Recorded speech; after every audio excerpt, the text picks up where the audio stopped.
From that land came our crops. From those crops came our food. And from that food came human survival. For centuries, farmers understood a simple truth.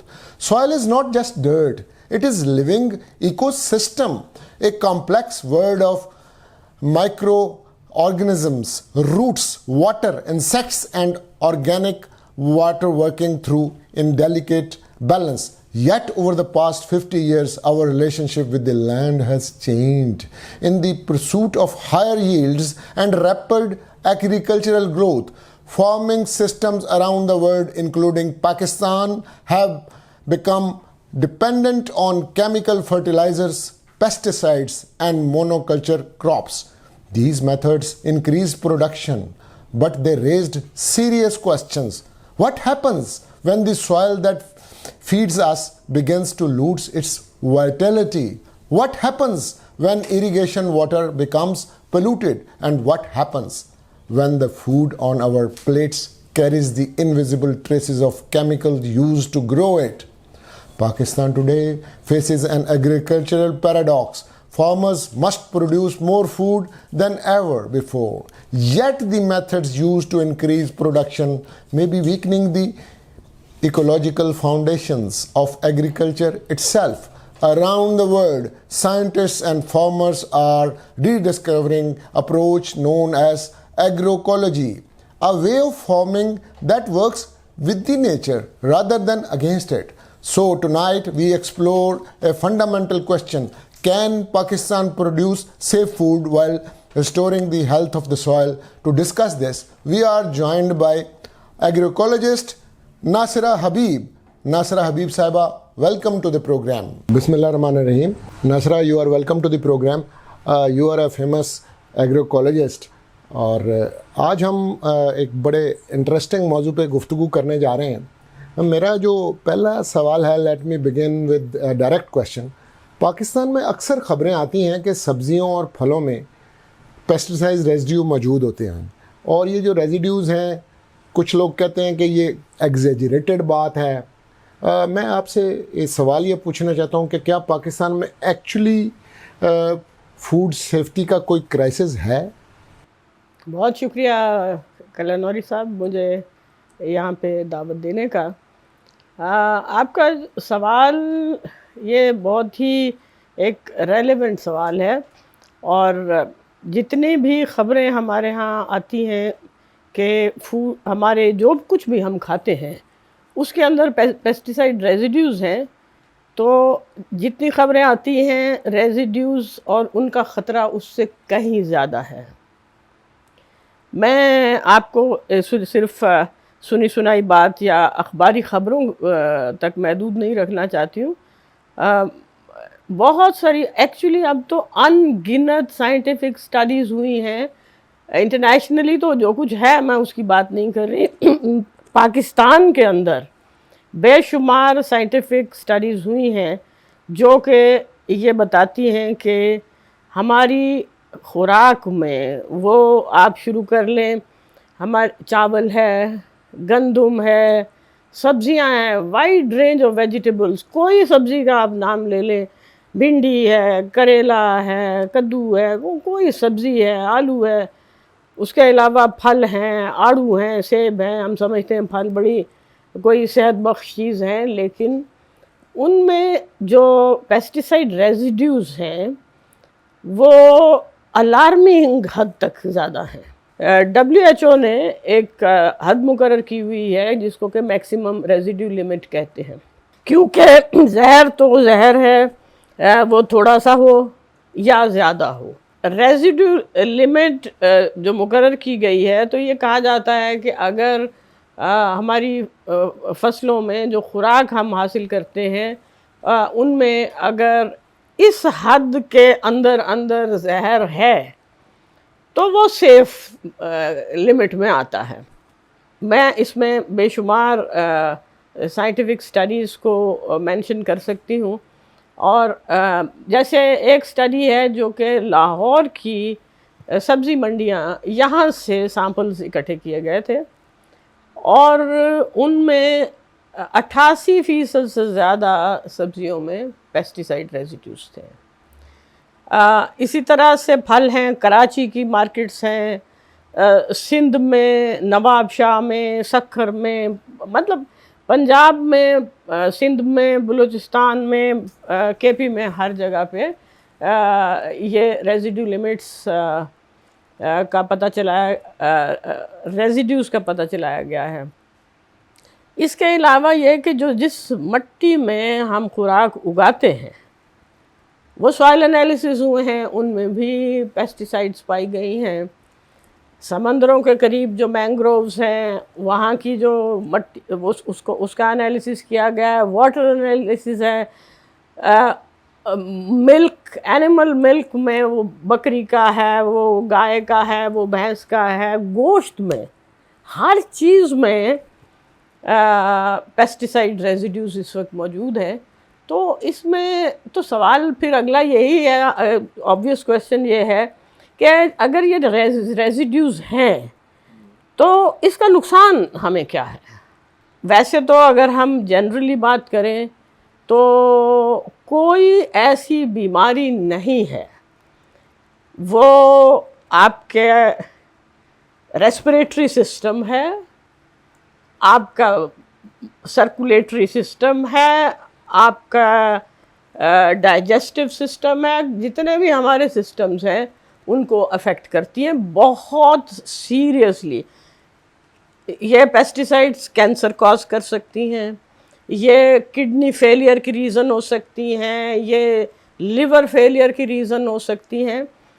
اور actually ایک جو بہت بڑی چیز ہے وہ یہ ہے کہ بہت ساری پیسٹیسائڈز ایسی ہیں جو کہ بچوں کو خاص طور پہ بہت بری طرح سے متاثر کرتی ہیں. جیسے ان میں ایک پیسٹیسائڈ جو کہ ہائیلی ہیزڈس پیسٹیسائڈس کی کیٹیگری میں آتی ہے وہ کلوپائریفوس ہے.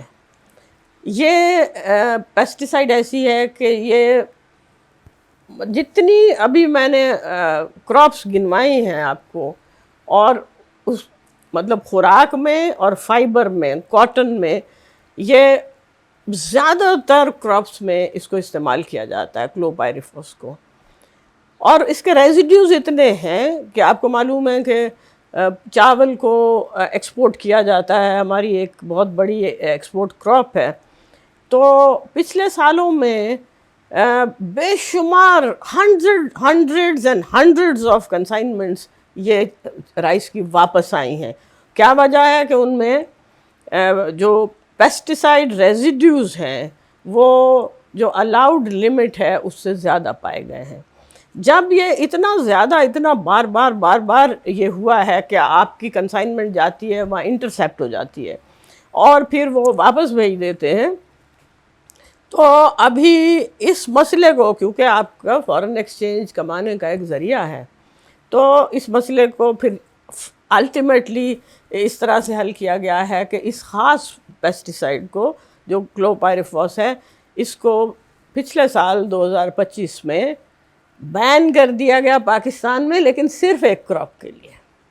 ایک کراپ جو کہ رائس ہے، کیونکہ وہ ایکسپورٹ کے لیے وہ واپس آپ کا بار آپ کے جو کنسائنمنٹس ہیں وہ واپس آ رہی تھیں. باقی کوئی پابندی نہیں ہے وہاں پہ، ابھی بھی یوز ہو سکتی ہے؟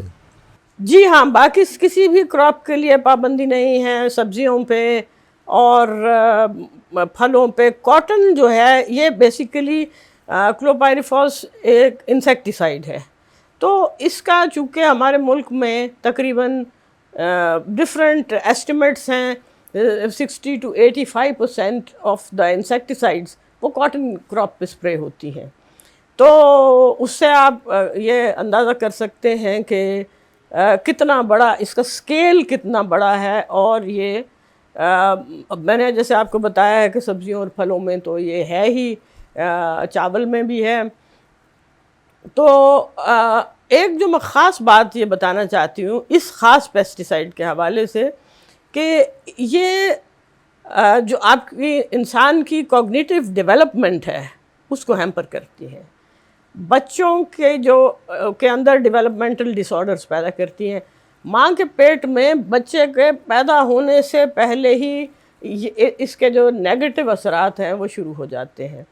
اور اس کی وجہ سے یہ اتنی خطرناک چیز ہے. اور میں آپ کو ایک اور دلچسپ بات بتانا چاہتی ہوں کہ یہ جو پیسٹیسائڈز ہیں، جن کو کیمیکل پیسٹیسائڈز جن کو پلانٹ پروٹیکشن کے لیے استعمال کیا جاتا ہے، یہ کبھی پلانٹ پروٹیکشن کے لیے ایجاد نہیں ہوئی تھی. یہ ویپنز آف وار کے طور پہ استعمال ہوئی تھیں. اور جو کہ پہلی جنگ عظیم، دوسری جنگ عظیم، جب جنگیں ختم ہو گئیں اور اس کے بعد یہ فیکٹریاں تھیں کیمیکلز کی، فرٹیلائزرز کی، پیسٹیسائڈز کی، سوال تھا ان کا کیا کریں. تو پھر یہ کسی کا بڑا بریلینٹ آئیڈیا تھا کہ ان کو ہم کھیتوں میں، فصلوں میں پیسٹ کنٹرول کے لیے استعمال کرتے. جو انسانیت کی ڈسٹرکشن کے لیے جو کیمیکلز بنائے گئے تھے وہ کس طرح سے فائدہ مند ہو سکتے ہیں. اور میں آپ کو یہ بتانا چاہتی ہوں کہ یہ خاص ایک پیسٹیسائڈ، کیونکہ میں اس پہ آج کل میں نے ریسنٹلی اس پہ کافی ریسرچ بھی کی ہے، وہ بہت سارا سائنٹیفک ایویڈنس بھی ہے جو پیش کیا ہے کہ اس کے ہیزرڈز اس طرح کے ہیں کہ یورپین یونین کے تمام ملکوں میں اس کو بین کر دیا گیا ہے. لیکن بات یہ ہے کہ جو بہت ساری ایسی پیسٹیسائڈ مینوفیکچرنگ کمپنیاں ہیں جو کہ ڈیولپڈ ورلڈ میں ہیں وہ اپنے ملکوں میں تو ان کو بین کر دیتے ہیں، ان کے استعمال کو ریسٹرکٹ کر دیتے ہیں، لیکن انہی ملکوں سے ہمارے ملکوں کو یہ ایکسپورٹ ہو رہی ہوتی ہیں۔ تو یہ ہمارا جو میں یہ ذاتی طور پر سمجھتی ہوں کہ ہمارے ملک میں مجموعی طور پہ ہماری ہیلتھ کے لیے، خاص طور سے اگلی نسلوں کی ہیلتھ کے لیے، اور اگر آپ کی کوگنیٹیو ڈیولپمنٹ ہی ٹھیک نہیں ہے تو آپ پھر سوچ لیں کہ وہ معاشرہ کس قسم کا ہوگا۔ اکثر لوگ مٹی کو صرف زمین سمجھتے ہیں جس میں پودے اگتے ہیں، بٹ سائنٹسٹ سے soil is a living ecosystem. Could you explain healthy soil?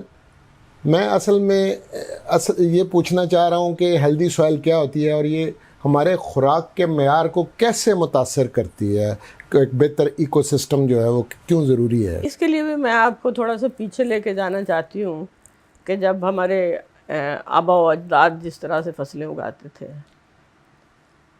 اور فصلیں اگتی تھیں، ہم پنجاب کے رہنے والے ہیں، پنجاب میں خوراک اتنی زیادہ پیدا ہوتی تھی، وہی ہمارے آبا و اجداد کے پرانے طریقوں کے ساتھ اتنی زیادہ پیدا ہوتی تھی کہ انگریزوں کے زمانے میں پنجاب کو بریڈ باسکٹ آف انڈیا کہا گیا تھا۔ مطلب وہ سارے ہندوستان کو بھی سرپلس اتنی ہم اگاتے تھے، لیکن اس وقت نہ ہم کیمیکل پیسٹیسائڈز یوز کرتے تھے، نہ ہم کیمیکل فرٹیلائزرز یوز کرتے تھے، نہ ہم ترقی دادہ سیڈز جو کہ ہائی ییلڈنگ ورائٹیز یوز کرتے تھے۔ یہ تو ایکچولی کہانی ہے ایک، یہ میں سمجھتی ہوں کہ یہ ایک بہت ہی ایک پولیٹیکل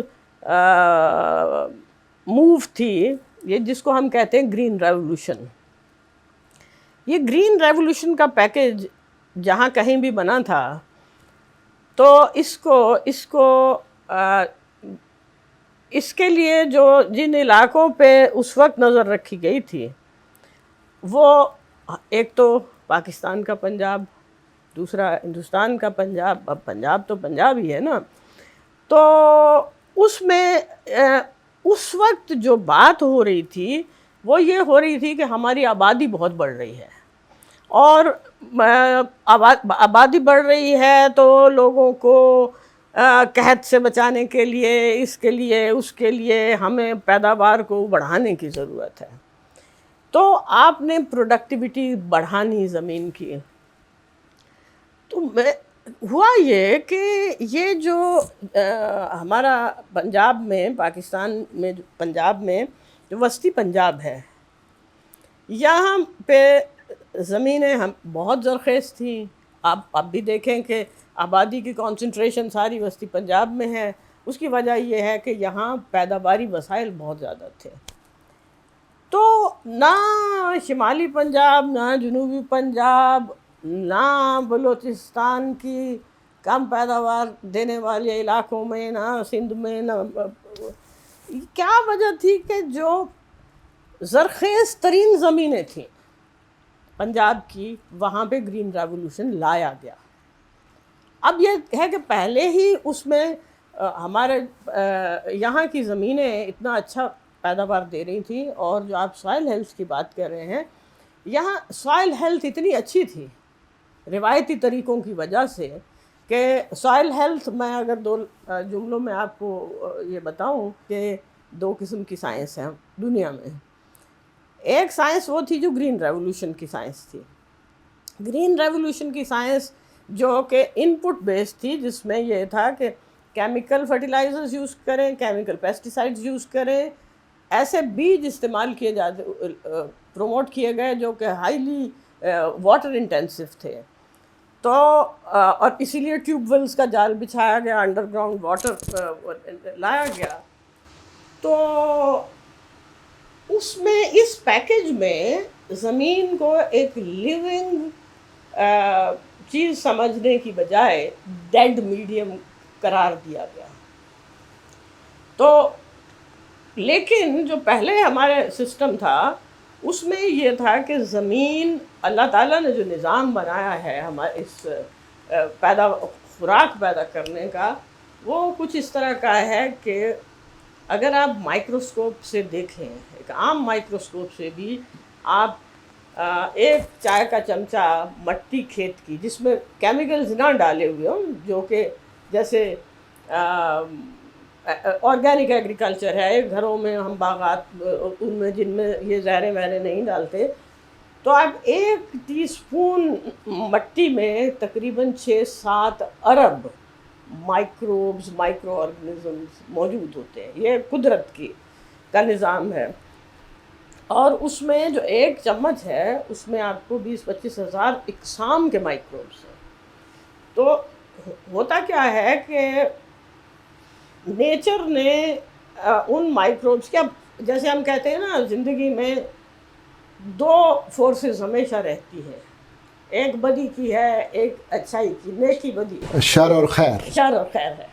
اسی طرح سے جیسے ہم کہتے ہیں صحت کے ساتھ بیماری بھی ہے، اسی طرح سے زمین کے اندر بھی بینیفیشل مائکروبس بھی ہیں اور ڈیزیز کازنگ مائکروبس بھی ہیں۔ اگر آپ حالات کو زمین کو ہیلدی زمین کا مطلب یہ ہے کہ اس میں آرگینک میٹر ہو، اور اس میں نمی ہو، اور اس میں آکسیجن کا گزر ہو، اور آرگینک میٹر کا مطلب یہ ہے کہ وہ بیسیکلی ان مائکروبس کی خوراک ہے۔ اگر سازگار ماحول ہوگا اور بینیفیشل مائکروبس اگر اس میں فلرش کریں گے تو کیا ہوگا کہ وہ یہ ایکچولی جب آپ مائکروسکوپ میں دیکھتے ہیں، عام مائکروسکوپ سے دیکھ سکتے ہیں، تو مجھے تو لگتا ہے یہ معجزے ہیں کہ وہ مائکروب جو آنکھ سے دکھائی نہیں دیتا، وہ آپ کی مٹی میں سے دنیا جہان کی ہر قسم کے منرلز مائن کر کے پلانٹ روٹس کو دیتا ہے۔ سبحان اللہ۔ ہم یہ سوچتے ہیں، عمومی طور پر لوگوں کا کیا خیال ہے کہ کمپوسٹ ہم ڈالتے ہیں تو وہ شاید وہ کمپوسٹ خوراک جا کے جڑوں کو لگ جاتی ہے۔ ایسی بات نہیں ہے۔ تو یہ جب اس کو آپ مینٹین کرتے ہیں کہ ایک رشتہ بنتا ہے، ایکچولی ایک جیسے دوستی ہوتی ہے نا، 2 انسانوں کے بیچ میں دوستی ہوگی، اسی طرح مائکروبس اور سوائل اور پلانٹ کے درمیان میں دوستی ہوتی ہے۔ وہ پلانٹ عموماً جو سائنس اسکولوں میں پڑھائی جاتی ہے، وہ میں یہ کہنے کی جسارت کروں گی وہ غلط ہے۔ اس میں صرف یہ بتایا جاتا ہے فوٹوسنتھسس ہوتا ہے اور شوگرز پیدا ہوتی ہیں۔ شوگر سے پیدا ہوتی ہیں تو ان میں سے کوئی 30-40% وہ پلانٹ اپنی جڑوں میں سٹور کرتا ہے، اور وہ کیا کرتا ہے کہ جب مائکروبز یہ ہے نا، بیکٹیریا، فنجائے، نیماٹوڈز، پروٹوزواز، یہ جو بینیفیشل ہیں ان میں، وہ جب ساری مائننگ کر کے ان کے وہ، تو اس وقت وہ ہوتا ہے کہ پلانٹ اویلیبل فارم میں ہوتے ہیں۔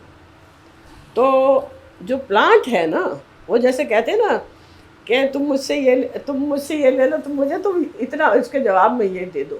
بچے عموماً کہتے ہیں تم میرا کیلا ایک لے لو، مجھے اپنا بسکٹ دے دو۔ سیم وہی چیز ہے کہ پلانٹ اپنی جڑوں کے راستے وہ ایگزیوڈ کرتا ہے اس گلوکوز کو، وہ بینیفیشل مائکروبس اٹریکٹ ہوتے ہیں، اور وہ پھر جب وہ اٹریکٹ ہوتے ہیں وہ پودے کی جڑوں کے آس پاس اکٹھے ہوتے ہیں، کالونائز کرتے ہیں۔ ایکچولی جو ان کی پوپ ہوتی ہے وہ پلانٹ اویلیبل، اس میں کاربن، اس میں نائٹروجن، اس میں فاسفورس، اب دنیا جہان کے سارے منرلز موجود ہوتے ہیں۔ تو اللہ تعالیٰ کا یہ نظام ہے۔ گرین ریولوشن سے پہلے اگر اس کو آپ مینٹین کرتے ہیں، اور ہیلدی مطلب یہ ہے کہ ایک تھرائیونگ وہ ایسی انوائرمنٹ ہے جہاں یہ مائکروبس فلرش کرتے ہیں، تو you don't have to do anything. This is soil health, اور ہمارے آباء و اجداد ہزاروں سال سے یہی کرتے آ رہے تھے۔ گرین ریولوشن نے آ کے سوائل کو، یہ جو لیونگ سوائل ہے اس کی نیگیشن کر دی، اور یہ کہا کہ یہ تو ڈیڈ، مطلب یہ تو میڈیم ہے جس میں پودا کھڑا ہوتا ہے۔ تو آپ کو معلوم ہے کہ یہ جو کیمیکل فرٹیلائزرز ہیں، کیمیکل پیسٹیسائڈ، کیمیکل فرٹیلائزرز خاص طور پہ یہ کیا کرتے ہیں، یہ جب آپ ان کو انجیکٹ کرتے ہیں تو میں یہ کہتی ہوں کہ جب کوئی ایمرجنسی میں کسی کو آئی سی یو میں لے جاتے ہیں، اس کو ڈرپس لگاتے ہیں ایک ایمرجنسی کے لیے ٹریٹمنٹ کے طور پہ، تو یہ جو پانی میں وہ نائٹروجن فرٹیلائزر، فاسفورس، یہ وہ ڈی اے پی، یوریا ڈالتے ہیں، یہ that makes the soil unhealthy. کیونکہ ہوتا کیا ہے، یہ سالٹس ہیں جو فرٹیلائزرز ہیں، اور کیمیکلز تو خیر ہیں ہی، سیدھے پوائزن ہیں. یہ کیا کرتے ہیں کہ ساری جو مائکروبیل لائف ہے اس کو دے مرڈر دا ہول تھنگ. ایک نیچر میں ایک امبیلنس پیدا ہو جاتا ہے جب بینیفیشل مر جاتے ہیں. ہمارے جسموں میں بھی یہی ہوتا ہے نا کہ جب بینیفیشل مائکروبز ہمارے جسموں میں کم ہو جاتے ہیں ہم بیمار پڑ جاتے ہیں. بالکل اسی طرح سے.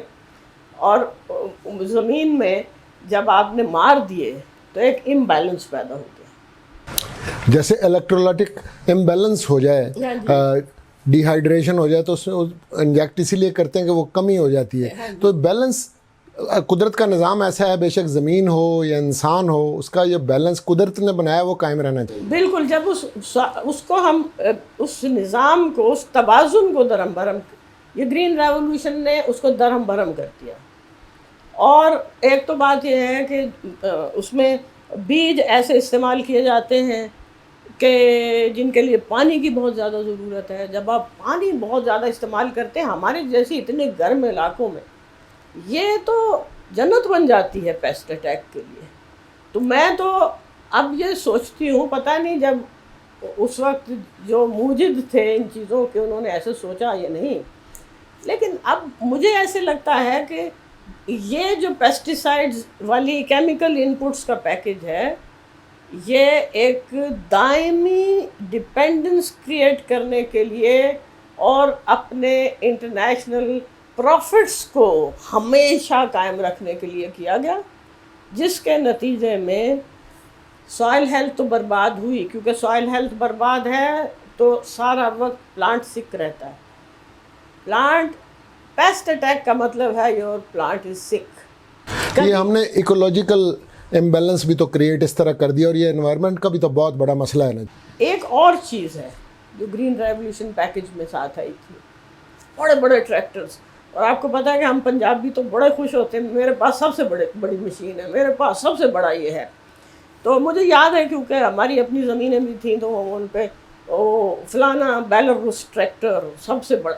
بات یہ ہے کہ جتنا زیادہ آپ ڈیپ پلوئنگ کرتے ہیں، پہلے ہوتی تھی بیلوں کے ذریعے سے، وہ کتنی 6 انچ 7 انچ 5 انچ، اس سے گہرا ہل نہیں چلتا تھا.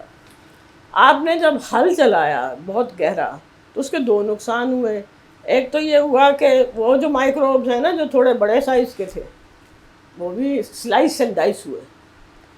دوسری بات یہ ہوئی کہ بیکٹیریا آکسیجنیٹ ہو گئی جب ساری انوائرمنٹ، تو بیکٹیریا بہت، تو کاربن فضا میں بہت، کیونکہ بیکٹیریا کی باڈیز میں جو کاربن جتنا ہوتا ہے اتنا اس کو ضرورت نہیں ہوتی. تو ہم نے سوائل کو سے کاربن کو ڈپلیٹ، کاربن نکال دی اور وہ فضا میں چلی گئی. گلوبل وارمنگ، کلائمیٹ کرائسس تو خود ہی ہونا ہے.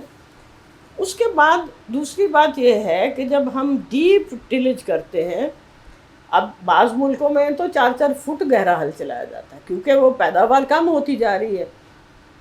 اب جب آپ ایک بہت بھاری مشین جیسے ہمارے یہ کمبائن ہارویسٹر ہے یا بڑے بڑے ٹریکٹر ہیں، جب آپ ہل چلاتے ہیں تو اوپر سے تو زمین بھربھری ہو جاتی ہے. لیکن یہ کامن سینس کی بات ہے کہ اس کا امپیکٹ اتنی ہیوی مشین کا، اوپر اگر آپ نے 1 فٹ زمین نرم کر دی ہے تو نیچے کمپیکشن ہو جاتی ہے. جب کمپیکشن ہوتی ہے، سخت ہو جاتی ہے، آپ پانی لگاتے ہیں پانی کھڑا ہو جاتا ہے، پانی کی فلٹریشن نہیں ہوتی، اور اس کا نتیجہ کیا نکلتا ہے کہ پانی ادھر ادھر فلو کرتا ہے، نیوٹرینٹس بھی سارے ادھر ادھر بہہ جاتے ہیں. اور جب پانی کھڑا ہو جاتا ہے تو یہ ہماری روزمرہ کے مشاہدے میں ہے، جہاں پانی کھڑا ہے وہاں بیماری کے جراثیم پیدا ہو جاتے ہیں، تو وہ ڈیزیز کازنگ مائکروبس. تو یہ ہم نے کلائمیٹ کرائسس بہت زیادہ. اب میں آپ نے کلائمیٹ کی بات کی تو ایک دو اور باتیں آپ سے کہنا چاہتی ہوں. ایک یہ ہے کہ ہمارے یہاں نائٹروجن فرٹیلائزرز بہت زیادہ استعمال ہوتے ہیں. ایکچولی جو ریکمینڈڈ ڈوز ہے نا کہ 1 ایکڑ میں اتنا ڈالو, اس کی ضرورت نہیں ہوتی, اس سے بہت کم کی ضرورت ہوتی ہے. لیکن میں نے خود اپنے زرعی ماہرین سے یہ سنا ہے کہ وہ کہتے ہیں کہ چونکہ فارمر کو صحیح اپلیکیشن نہیں آتی تو اس لیے ہم جہاں 2 کلو کی ضرورت ہے ہم کہتے ہیں 40 کلو ڈال دو, اور وہ کہتے ہیں کہ ہمیں پتہ ہے کہ وہ ایٹماسفیئر میں جائے گی, باقی جو ہے وہ اڑ کے. اب جب ہم آج کل دیکھ رہے ہیں نا یہ مجرمانہ فعل ہے, کرمنل ایکٹ ہے. ہاں جی, کہ آپ اس کے ذریعے سے انوائرمنٹ کو ایک ڈیمیج کاز کر رہے ہیں اور نوئنگلی کاز کر رہے ہیں. ہاں جی. اب اس کا نتیجہ, اب یہ جب نائٹروجن فرٹیلائزر ہم دیکھتے ہیں نا آج کل, یہ پہلے فوگ ہوا کرتی تھی, دھند ہوتی تھی, اب ہم اسموگ کی باتیں کرتے ہیں. بات یہ ہے کہ جب سردی کا موسم ہوتا ہے اور آپ نائٹروجن آپ نے بہت زیادہ کھیتوں میں ڈالی ہوئی ہوتی ہے, اس کا ایک ایفیکٹ ہوتا ہے, وہ بہت زیادہ فوگ پروڈیوس کرتی ہے. تو اب پہلے یہ تھا کہ اسلام آباد میں فوگ نہیں ہوتی تھی, بلکہ جہلم سے آگے جائیں تو فوگ نہیں ہوتی تھی, اب ہر طرف فوگ ہی فوگ ہے. تو یہ بھی ایک انوائرمنٹل اس کا ایک ایفیکٹ ہے. اور ایک اور چیز ہے, ایک گیس پیدا ہوتی ہے, یہ پیسٹیسائڈس کے ساتھ جڑا ہوا ہے اس کا, وہ ہے نائٹرس آکسائڈ. نائٹرس آکسائڈ پیدا ہوتی ہے تو وہ ایکچولی کاربن ڈائی آکسائڈ سے کہیں زیادہ خطرناک ہے in terms of global warming, کیونکہ وہ جو ہیٹ ٹریپنگ ابیلٹی ہے اس کی, وہ اس سے کاربن ڈائی آکسائڈ کے مقابلے میں نائٹرس آکسائڈ کی 300 گنا زیادہ ہے. تو یہ چیزیں جو ہے نا ہمارے ہاں, تو اگر ہم ڈیٹا لینے جائیں نا کہ پاکستان میں کنزمپشن آف پیسٹیسائڈس کتنی ہے, تو آپ کو ڈیٹا نہیں ملتا. تو مطلب that also says something. میں اس سے یہ سوال پوچھنا چاہ رہا ہوں کہ اگر خوراک میں آلودگی بڑھ رہی ہے تو ذمہ داری کہاں عائد ہوتی ہے؟ Is it weak regulation, excessive pesticide use, یا وہ معاشی دباؤ ہے جس کا سامنا کسان کرتے ہیں؟ Where does the real problem لائی؟ ایکچولی ریئل پرابلم تو آپ نے جتنی باتیں کی ہیں یہ ساری ہی ہیں. ایکچولی میں نے ایک زمانے میں کاٹن گروئنگ ایریاز پنجاب میں ریسرچ کی تھی پیسٹیسائڈ یوز پہ. اب اس میں جو میں نے چیزیں دیکھی تھیں کہ فیک پیسٹیسائڈس بھی, ایک تو ویسے پیسٹیسائڈ ہے, ایک فیک پیسٹیسائڈس ہے. ریگولیشن کی میں بات کر رہی ہوں. پھر آپ کے علم میں لانا چاہتی ہوں کہ یہ جو ایمٹی کنٹینرز ہیں ان کے بارے میں خود پیسٹیسائڈ انڈسٹری کہتی ہے کہ ان کا ڈسپوزل بہت سوچ سمجھ کے ہونا چاہیے. تو وہ زمین میں گڑھا کھودیں, اس میں دبائیں, لیکن اس کے تو ریسائیکل کر کے میں نے دیکھا تھا کہیں فیکٹری تھی, برتن اور ڈنر سیٹ بنتے ہیں پلاسٹک کے. پھر میں نے دیہات میں یہ دیکھا ہے کہ ان کے جو خالی کپڑے ہیں, بیگز ہوتے ہیں, ان سے رضائیوں کے خلاف بناتے ہیں, ان سے روٹیوں کے رومال بناتے ہیں, وچ از ایکسٹریملی ڈینجرس. اور میں بچوں کو دیکھا خالی کنٹینرز کو وہ رسیاں باندھ کے نا اس کی گاڑی بنا کے کھیل رہے ہوتے ہیں. لیکن دیکھیں ناقدین ایک بات اور کہتے ہیں, یہ ایک الٹرنیٹ فارمنگ ماڈل جو ہے نا, اس کے طور پہ ایگروکالوجی جو ہے یہ تو زیر بحث ہے ہر جگہ. لیکن ناقدین یہ کہتے ہیں کہ جی اتنی بڑی آبادی کو آپ خوراک کہاں سے دیں گے؟ مثلا پاکستان دیکھ لیں, 240 ملین لوگوں کا یہ ملک ہے. تو کیا ریئلسٹکلی اسپیکنگ آپ یہ ایگروکالوجی جو ہے یہ آپ کو اتنی بڑی کنٹری کو آپ فیڈ کر پائیں گے اگر یہ پابندی یہ پیسٹیسائڈز وغیرہ پہ لگا دی جائے اور یہ کیمیکلز پہ اور یہ جو زہر والی چیزیں ہیں؟ اس کا حقیقت سے کوئی تعلق ہی نہیں ہے. اس وقت دنیا میں یہ ثابت ہو چکا ہے کہ مختلف ملکوں میں, اگر آپ آسٹریلیا کی مثال لیں, آپ نیوزی لینڈ کی مثال لیں, ایون ہمارا ہمسایہ ہے انڈیا ہے, یہاں ان کے 2 صوبے ہیں جہاں پہ کہ 100% آلموسٹ 100% آرگینک اچیو کر لیا ہے انہوں نے. تو وہ اپنی آبادیوں کو کھلا پلا رہے ہیں نا. ایکچولی ڈاکٹر ایلین انگھم جو کہ بہت بڑی اور ورلڈ فیمس ابھی پچھلے مہینے شی پاسڈ اوے، ان کا یہ کہنا تھا، انہوں نے یہ اسٹیبلش کیا ہے کہ اگر دنیا کی آبادی اب کی آبادی سے 3 گنا زیادہ بھی ہو جائے تو ایگرو ایکولوجیکل پریکٹسز کے ذریعے we can grow enough food. بات یہ ہے کہ ویسٹڈ انٹرسٹ اتنا زیادہ ہے پیسٹیسائڈ.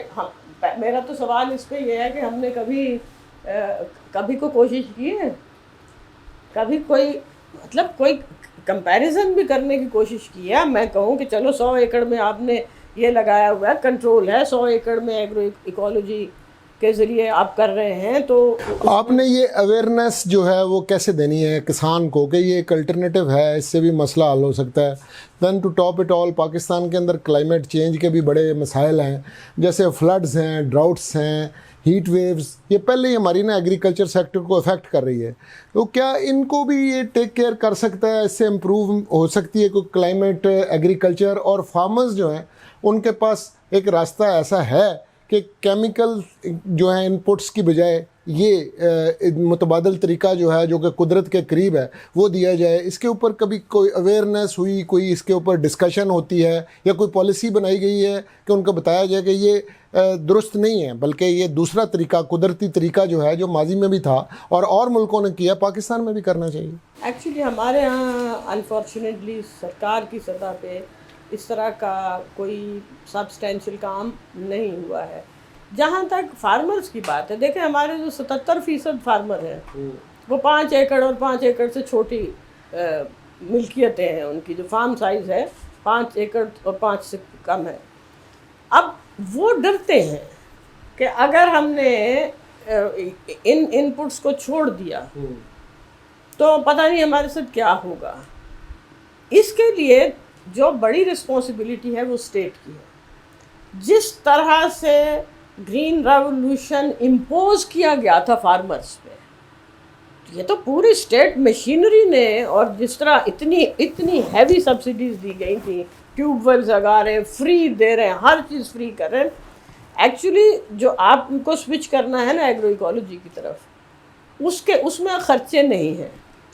تو یہ بھی ایک بہت بڑی پرابلم ہے کہ یہ ان میں کک بیکس ہی نہیں ہیں.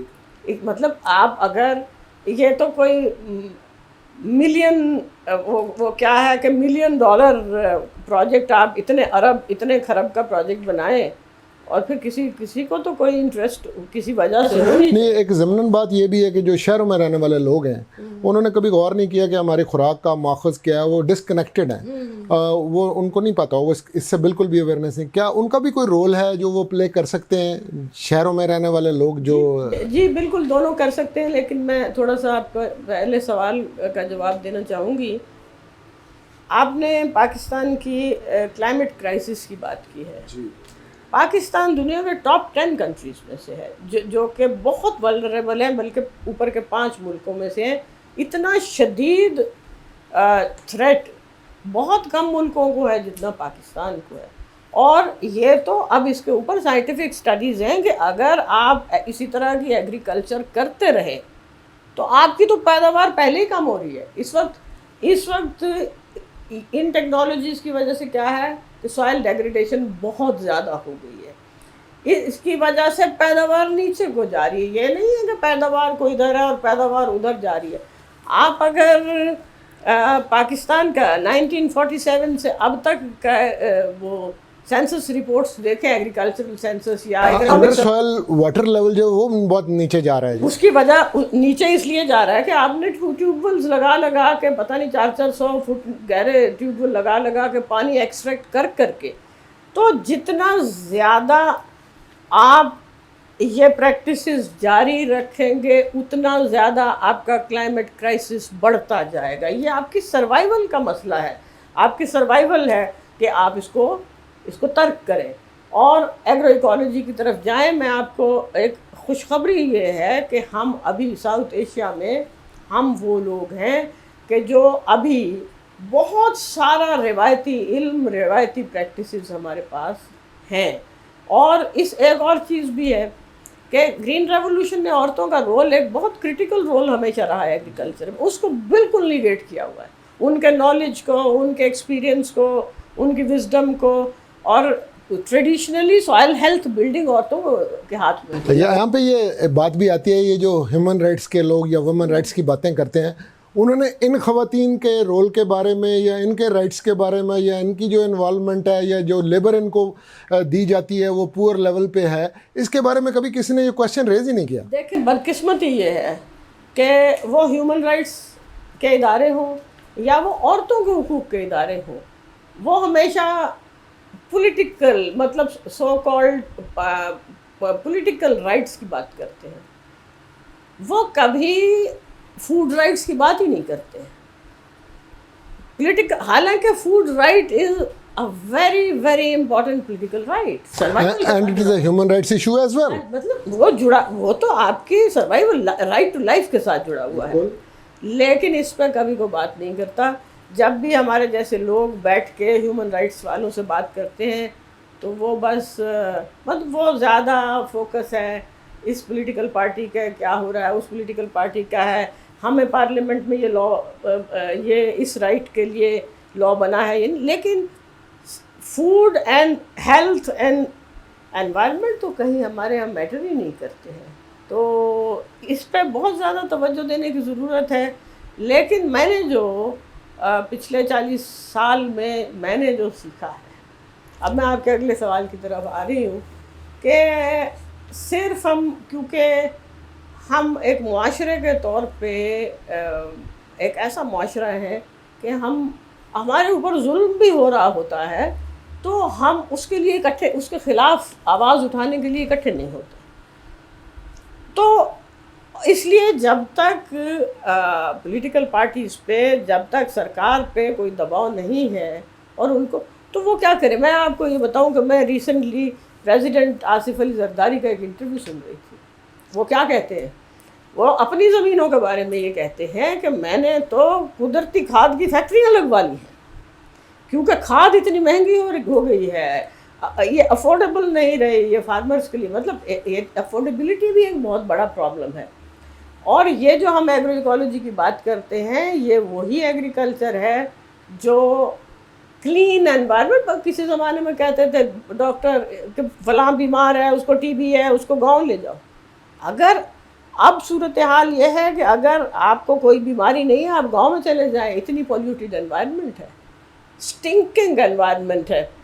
تو اس کے لیے یہ ہے کہ میری جو سوچ ہے، جو میں نے دیکھا ہے، جو تو اس میں ایک ہمارے اندر ایک خاص قسم کی بے حسی سی ہے کہ ہم کہتے ہیں چلو کوئی نہیں، سب کے ساتھ ہی ہو رہا ہے نا، اگر میرے ساتھ بھی ہے۔ آپ کوئی چیز اٹھا کے دیکھ لیں، جو سبزی کی دکان پہ جائیں، وہ کھانے کے قابل نہیں ہے۔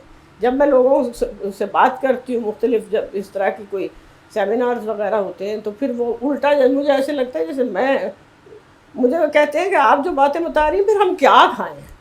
تو کیا کھائیں کا جواب یہ ہے، یہاں پہ کنزیومر رائٹس سوسائٹیز بھی تو نہیں ہے نا جی، کوئی افیکٹو قسم کی ہوں تو وہ بھی یہ ایشوز کو ریز کر سکتے ہیں۔ ہاں جی، تو اس کا جو علاج ہے نا، میرے نزدیک اس وقت علاج یہ ہے کہ ہر شخص کے لیے کو اپنے لیے لازم کر لینا چاہیے کہ وہ اپنے گھر میں اپنے لیے خود خوراک اگائے۔ اس کے پاس زمین ہے، اس کے پاس زمین نہیں ہے، آپ کو ایسے ایسے ماڈلز دکھائے جا سکتے ہیں کہ لوگوں نے روف ٹاپ پہ ہلدی بھی اگائی ہے، ادرک بھی اگائی، پیاز بھی ہے، لہسن بھی ہے۔ ہمارے یہاں ایک بہت مسکنسیپشن ہے۔ جاپان ایک ایسا ملک ہے جس میں زمین بہت کم ہے اور انہوں نے اسی طریقے سے بہت ساری چیزوں کا تدارک کیا ہے۔ اور پھر یہ ہے کہ اب مثلاً میں آپ کو اپنی مثال ایک دے سکتی ہوں کہ میں نے اپنے لیے یہ لازم کیا ہوا ہے کہ میں نے جو لیفی ویجیٹیبلز ہیں وہ میرے لیے حرام ہیں کہ میں بازار سے لے کے کھاؤں۔ اس کی وجہ یہ ہے کہ مجھے پتہ ہے وہ پتوں کے ٹیشوز سے کسی صورت نہیں نکال سکتے، تو میں تو کوشش کرتی ہوں کہ میں نے تو اپنے لان کو گارڈن میں کنورٹ کر دیا۔ اور گارڈن ایک ہمارا یہ بھی ایک مسکنسیپشن ہے کہ گارڈن بہت گندی سی جگہ ہوتی ہے۔ آپ دیکھیں کاٹیج گارڈنز ہیں، پھولوں اور اس کے سبزیوں اور خوراک کی دوسری جو بھی پودے ہیں ان کو ایسے انٹر پلانٹ کیا جاتا ہے کہ انتہائی حسین گارڈنز وہ لگتے ہیں اور اتنی ہیلدی انوائرمنٹ ہوتی ہے. آپ کو پتہ ہے آپ نے کبھی کوئی یہ قدرتی کھاد بنانے کی بھی خود کوشش کی ہے؟ بہت دفعہ نہیں, مطلب باقاعدہ میرا ایک ریگولر ورمی کمپوسٹ اور ہاٹ کمپوسٹنگ. میں نے ایکچولی ڈاکٹر ایلین انگم سے ٹریننگ لی ہوئی ہے, کیونکہ ایک اس پہ بھی میں آپ کو بتاؤں قدرتی کھاد جو اب ہمارا جو ہے نا ایک بہت خوش قسمتی کی بات ہے کہ ہمارے خاص طور پہ وسطی پنجاب میں ہماری کھیتی اس طرح کی ہے کہ ہم فصلیں بھی لگاتے ہیں لیکن ہم ہر صورت میں جانور رکھتے ہیں. تو یہ اتنا خوبصورت انٹرفیس ہے کہ جانوروں کو فارمنگ سے فائدہ ہوتا ہے, اور جو پلانٹ ریزیڈیوز ہیں وہ جانوروں کی خوراک بنتے ہیں. جو گوبر ہے ان کا دیٹ از دا بیسٹ, اگر آپ اس کو کمپوسٹ کر لیں, اس کی compost even biogas plant لگایا ہوا لوگوں نے. بالکل. تو مطلب اگر بایو گیس, لیکن ہم نے بہت سے ایکسپیریمنٹس کر کے ہم اس میں, مجھے لگتا ہے کہ ہماری سرکار اس بات میں اسپیشلائز کرتی کہ ہم نے یہ بھی کیا ہم فیل ہو گئے, ہم نے وہ بھی کیا ہم فیل ہو گئے. یہ ہمارا جو بایو گیس والی چیز ہے نا, یہ بھی ایک فیلڈ پروجیکٹ ہے کسی زمانے میں, لیکن وہ اتنے بڑے بڑے, ان میں پتہ نہیں کتنے لاکھ روپے کی انویسٹمنٹ ہوتی تھی. لیکن میں جو بات کر رہی ہوں کہ اگر آپ کے پاس 2-3 جانور بھی ہیں, اگر ایک بندے کے پاس 5 گائے بھینسیں ہیں, 5 ایکڑ زمین ہے, اس کو کوئی کھاد خریدنے کی ضرورت نہیں ہے. آپ کو پتہ ہے 20 سے 30 ہزار روپے میں آپ کنورژن کر سکتے ہیں. ضرورت کس چیز کی ہے؟ فارمر ایک ایسی مخلوق ہے کہ وہ جب تک اپنی آنکھ سے نہیں دیکھتا تو وہ سنی سنائی باتوں پہ یقین نہیں رکھتا. آپ کو پتہ ہے جب گرین ریولوشن بھی آیا تھا, فارمر تو فل فورس کے ساتھ مخالفت کر رہے تھے. مجھے ایک اس زمانے کے ایگریکلچرل ایکسٹینشنسٹ نے بتایا تھا کہ فارمر تو ایک گرین یوریا کا نہیں ڈالنے دیتے تھے, تو کہتے ہیں ہم راتوں کو جا کے ان کے کھیتوں میں براڈ کاسٹ کر کے آیا کرتے تھے. پھر وہ کیونکہ وہ ایک آرٹیفیشل طریقے سے وہ یوں میریکل, تو جب انہوں نے دیکھا, اب اس وقت ضرورت یہ ہے کہ گورنمنٹ تھوڑی سی انویسٹمنٹ ہی اگر کر دے نا, تو وہ تھوڑی سی انویسٹمنٹ کرے اور صرف ڈیمونسٹریشن فارمز بنا دیے جائیں. جب فارمر خود دیکھے گا کہ اس میں میرا تو خرچہ ہی کوئی نہیں, کیونکہ سارا کچھ آپ کے فارم کے اندر ہے, آپ نے اسی کو ریسائیکل کرنا ہے, آپ نے اسی کو ری انویسٹ کرنا ہے. وہ کہتے ہیں convert your food waste into food sovereignty. تو میں تو ٹریننگز بھی کراتی ہوں میں کمپوسٹنگ کی, کیونکہ کمپوسٹ ایک قسم کی کمپوسٹ وہ ہے. یہ بھی میں ایک بات کہنا چاہتی ہوں کہ جو ایک تو یہ ہے نا کہ ہم اپنا گارڈن ویسٹ جو پلانٹ ریزیڈیوز ہیں, گھاس کاٹی, کچھ کیا, سب باہر پھینک دیتے ہیں.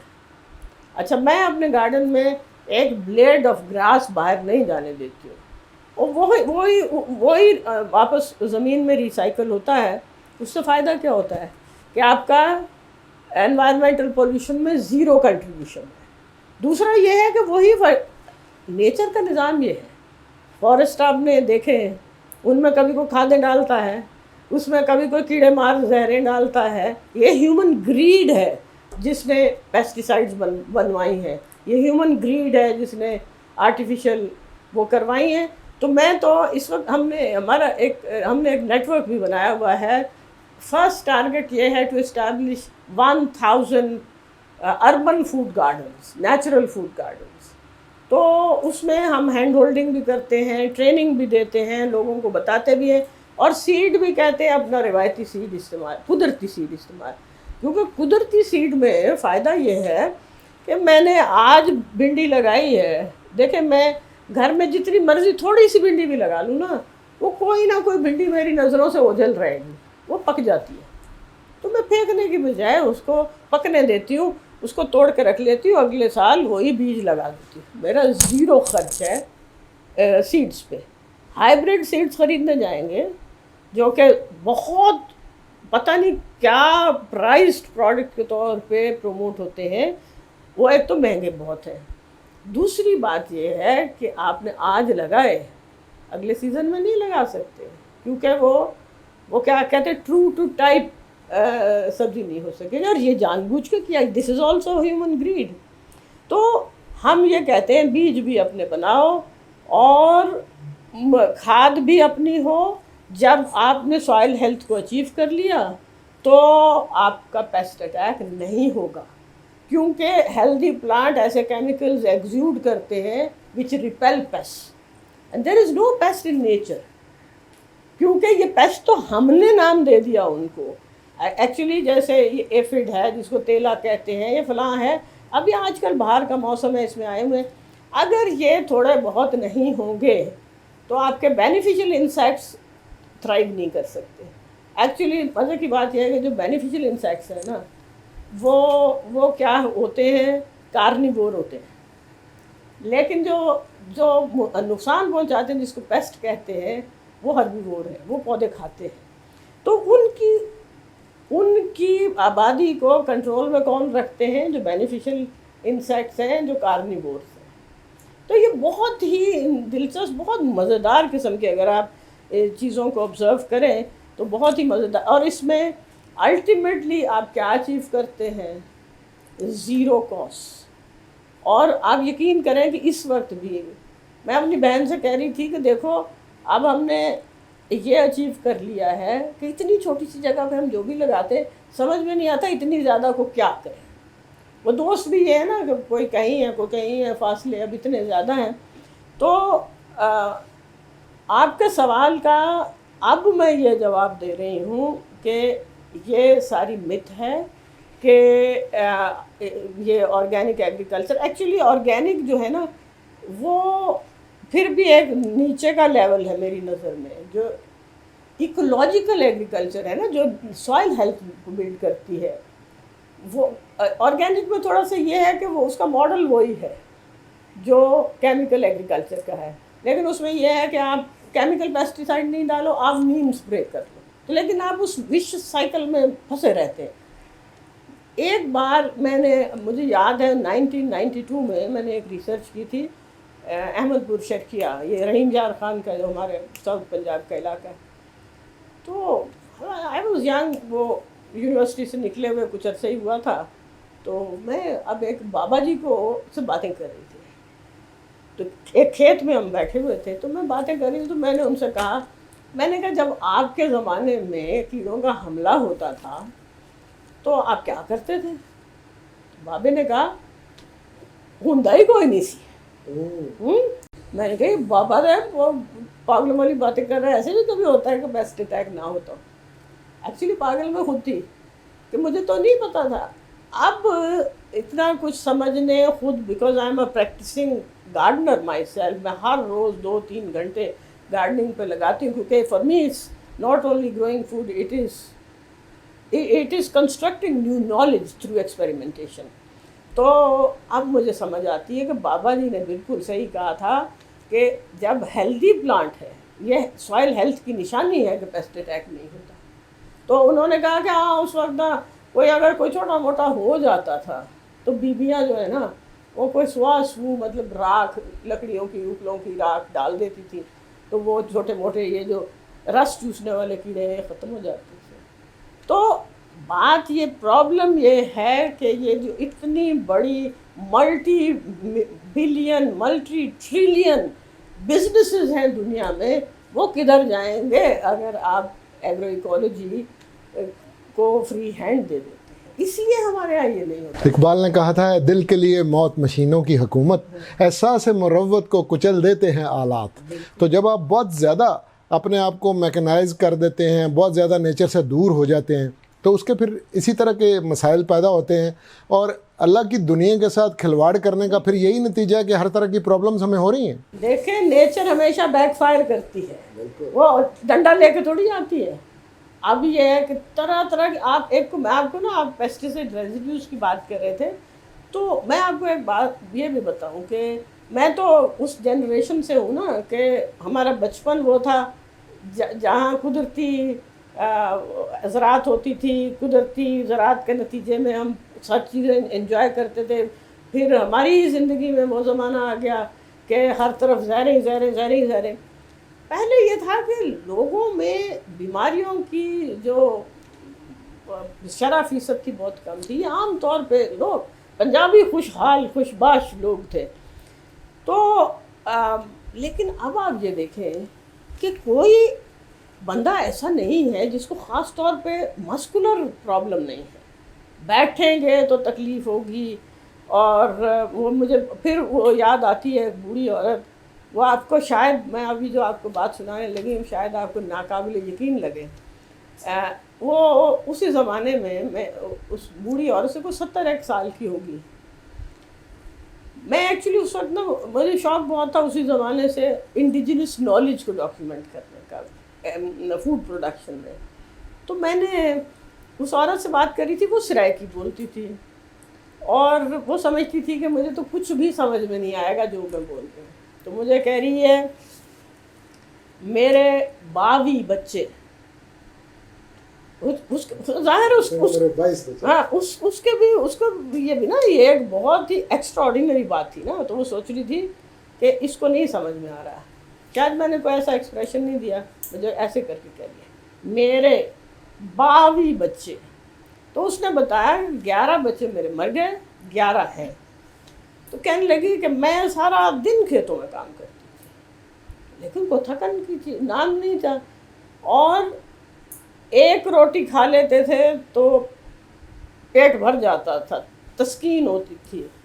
کہتی اب 4 جو نئی گندم آئی ہے اس میں 4 روٹیاں کھا لیتے ہیں تو بھوک نہیں مٹتی. تو کہہ رہی میری بیٹیاں میری بہویں گھنٹہ کھیت میں کام کرتی, کمر پکڑ کے بیٹھ جاتی. And this is a fact actually.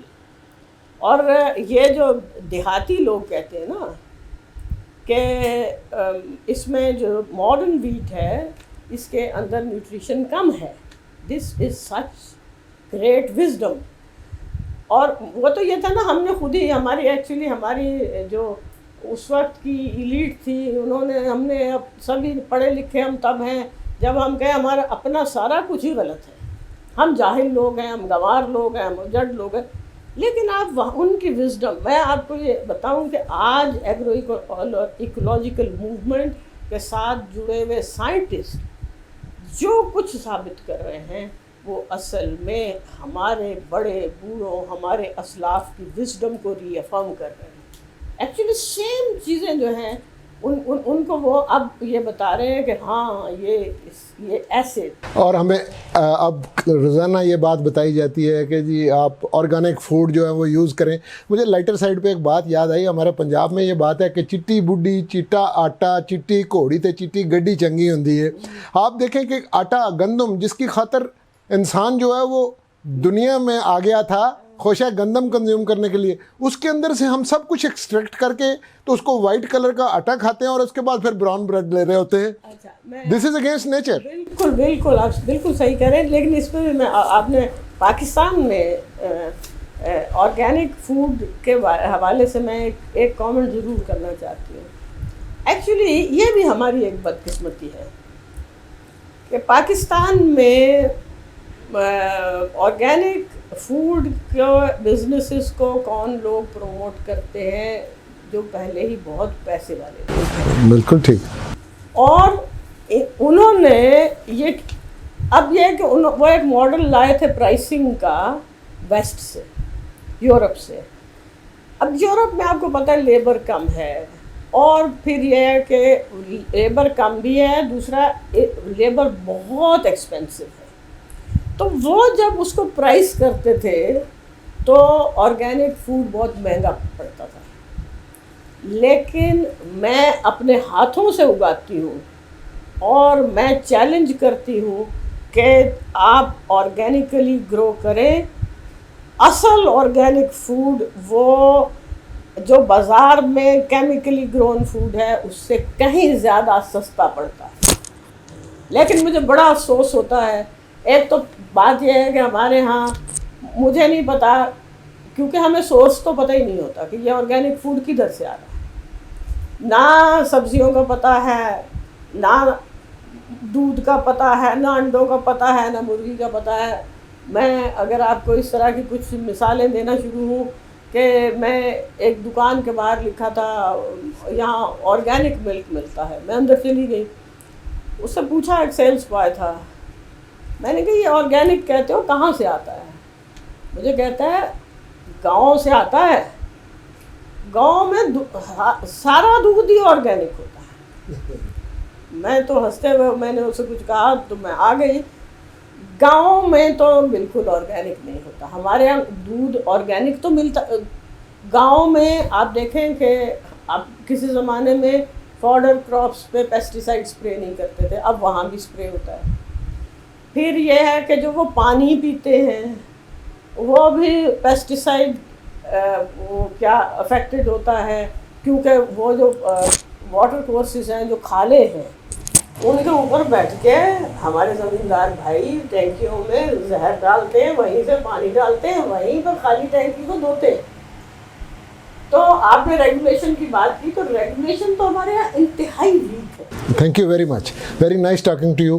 بہت ہی انٹرسٹنگ ٹاپک کے اوپر آج آپ نے ہمیں انلائٹن کیا ہے سب کو. انشاءاللہ آپ سے پھر بھی گفتگو ہوگی. Tonight's discussion reminds us of a simple yet profound truth.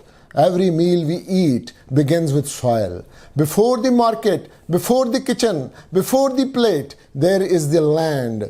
For centuries, agriculture was a partnership with nature. But modern farming has often turned that partnership into a struggle, pushing soils harder, adding chemicals, demanding more productivity from ecosystem already under stress. Yet, the future of agriculture may not lie in extracting more from the land. It may lie in restoring the living system that make agriculture possible. Healthy soils create healthy plants. Healthy plants nourish healthy people. And perhaps the most important lesson agriculture teaches us in this is the health of the society begins beneath its soil. زمین خاموش نہیں ہوتی, وہ بولتی ہے اپنی خوشبو میں, اپنی زرخیزی میں اور کبھی اپنی تھکن میں بھی. یہ زمین صرف کھیت نہیں, یہ آنے والی نسلوں کی امانت ہے. ہم نے اس سے بہت کچھ لیا ہے, فصلیں, پانی, ترقی, مگر شاید اب ہم وقت آ گیا ہے کہ ہم اس سے ایک سوال پوچھیں, کیا ہم نے زمین کو اتنا ہی واپس دیا ہے جس نے اس نے ہمیں دیا؟ کیونکہ آخر کار یہ ہم زمین کے مالک نہیں, صرف اس کے نگہبان ہیں. Farmers, markets, children, plants and seeds. The health of a nation begins in its soil. Soil is the great connection of lives with the source and destination of all. Civilizations rise and fall with the fertility of their land. جب ہم زمین کا خیال رکھتے ہیں, زمین ہمارا خیال رکھتی ہے. The food we eat carries the story of land where it was grown. And in the end, the future of food begins beneath our feet.